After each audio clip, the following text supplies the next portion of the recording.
दोस्तों वैसे तो 4 मई को हम लोग प्रीलिम्स 2025 का पेपर को एनालाइज करने वाले थे और देखने वाले थे कि क्वेश्चन पेपर का सोर्स क्या है। पर फिर भी मैं अपने आप को रोक नहीं पाया, क्योंकि जब मैं 2023 का पेपर को देख रहा था प्रीलिम्स का, तो उसमें एक क्वेश्चन और ऐसे बहुत सारे क्वेश्चंस मुझे दिखे जहाँ पे मैं अपने आप को, अपने इमोशंस को कंट्रोल नहीं कर सका। और मैं सोचा कि क्यों ना आप सभी को ये 4 मई से पहले ही आपको एक छोटा सा एग्जाम्पल बताऊँ।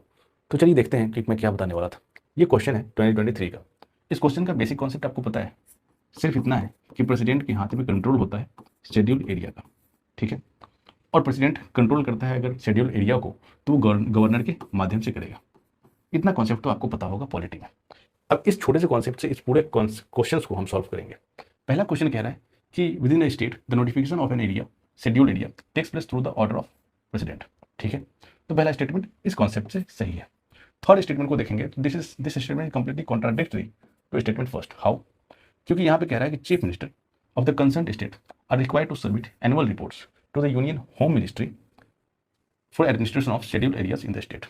अब यहाँ पर कहीं ना कहीं प्रेसिडेंट साहब को आपने नज़रअंदाज कर दिया, गवर्नर को आपने नज़रअंदाज कर दिया, और गवर्नर की जगह चीफ मिनिस्टर को रखा है आपने, और प्रेसिडेंट की जगह पे आपने आपने होम मिनिस्ट्री को रखा है।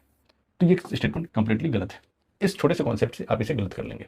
और सेकेंड, जो पूछ रहा है कि एक शेड्यूल एरिया में जो सबसे लार्जेस्ट एडमिनिस्ट्रेटिव यूनिट होता है वो है डिस्ट्रिक्ट, और सबसे लोएस्ट जो होगा वो क्लस्टर ऑफ विलेज। ऐसा ही तो है ना? ये शेड्यूल एरिया में ही नहीं, ये आपके एरिया में भी है। आपके स्टेट में जो सबसे लार्जेस्ट एडमिनिस्ट्रेटिव यूनिट है वो क्या है? एक डिस्ट्रिक्ट है। और सबसे लोएस्ट एडमिनिस्ट्रेटिव यूनिट क्या है? वो क्या है? वार्ड है, विलेजेस हैं, ठीक है। तो इस तरीके से ये स्टेटमेंट भी सही था। तो कहीं ना कहीं इसका आंसर ओनली 2 होता। और इस छोटे से कॉन्सेप्ट से आप इस क्वेश्चन को सॉल्व कर लिए।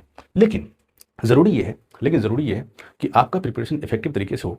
आप सही समय पे, सही अप्रोच से, सही स्ट्रेटजी के साथ अगर अपनी प्रिपरेशन को शुरुआत करें सही टाइम पे, तो इससे क्या होगा कि आपकी प्रिपरेशन इफेक्टिव होगी। लेकिन होता क्या है कि जब हम अपने तरीके से चलते हैं, बहुत सारे बच्चे जो हैं वो घर पे बैठ करके प्रिपरेशन कर रहे हैं, है ना। और वहाँ पर क्या हो रहा है कि उनका एक मोटिवेशन नहीं है ना, उनका एक टारगेट नहीं है कि किस टाइम फ्रेम में हमें पर्टिकुलर टॉपिक्स को कंप्लीट करना है। इसीलिए होता है मेंटरशिप हम जो लाए वो कंप्लीटली फ्री ऑफ कॉस्ट है।